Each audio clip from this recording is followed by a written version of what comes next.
This is Diana Sullivan in Austin, Texas, and I want to show you a sneaky ribber seam. You can hardly even see where it is on the right side, and on the wrong side it's very flat and not very noticeable. Here it is. If you know what to look for, you can find it.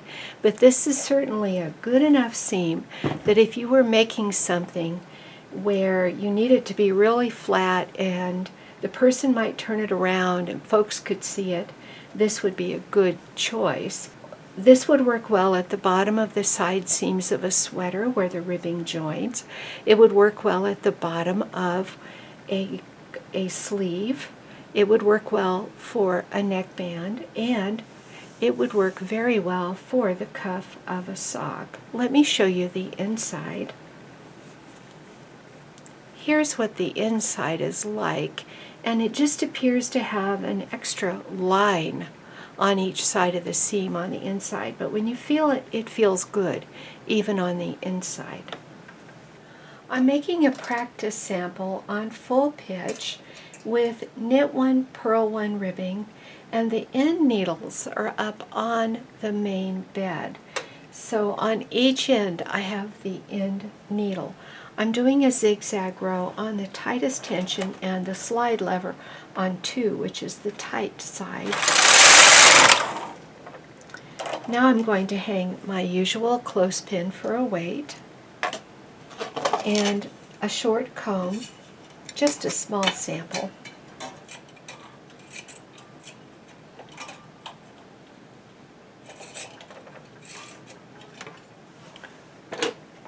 I'm putting one large weight on this small sample, and I'm setting my machine for circular, turning the tension up to 2 clicks, which is 1 click below the 1, and putting the slide lever back on 1.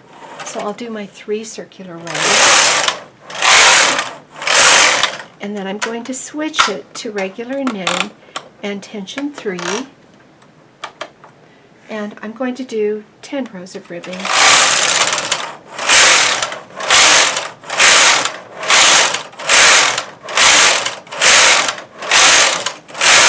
Then I'll do a very loose row. So I'm going up to tension 8, doing the 1 loose row,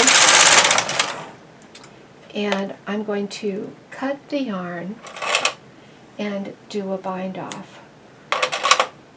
I'll be right back after binding off. Here is the knitting down in my lap, and this side is the cast on edge. This side is the bound off edge. I have this face down. That is, if I flipped it over, this would be the knit stitch on the end. And I have this set up with the 2 end stitches on the main bed. So typically this would be the face of the knitting, which I'm putting down. And then if I fold this here, and I fold this here, this could be the seam running up the side of the ribbing. It could be on the side seam, or it might be the front and the back being sewn together, or the sleeve being put together. Maybe as you think of things you could do with this, this might also be the cuff of a sock. And I have threaded a tapestry needle with this yarn. So I unroll it as much as I can, and I can see that's the very bottom bump. I want to get that on that side. And then over on this side, here is the very bottom bump.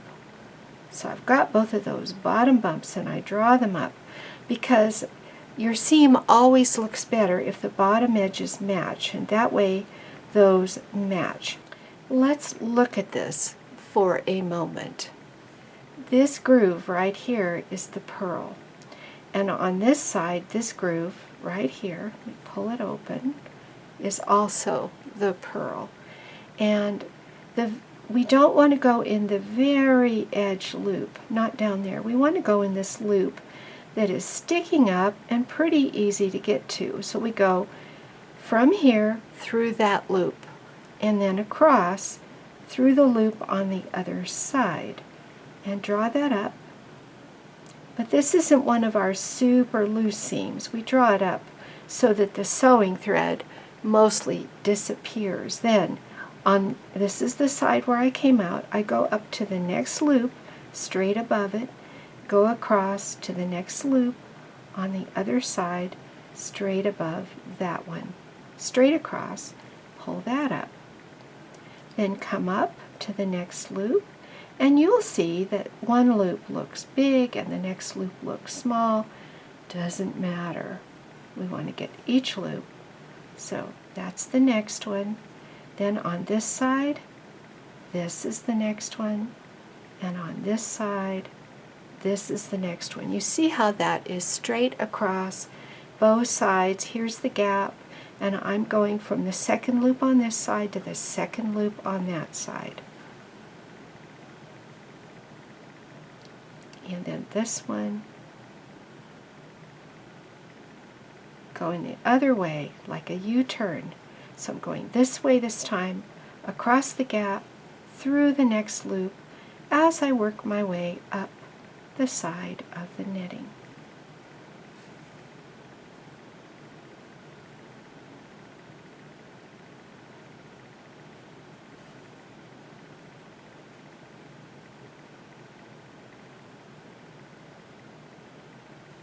Go in this direction this time.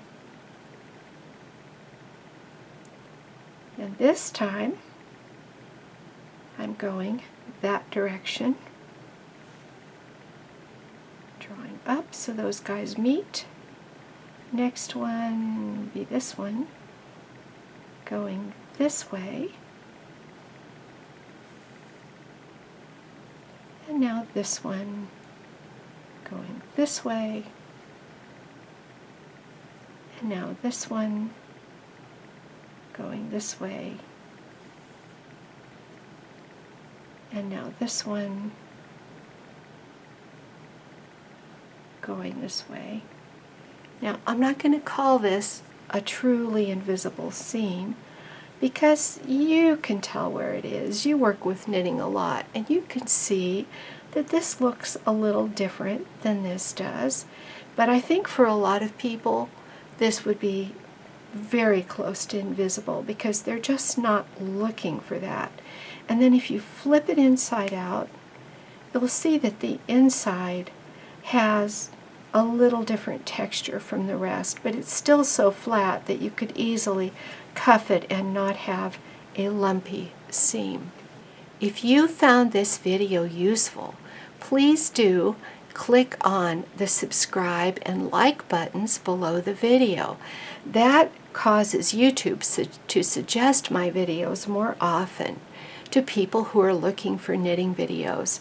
And I think it helps us to get machine knitting seen by more hand knitters. Thank you so much.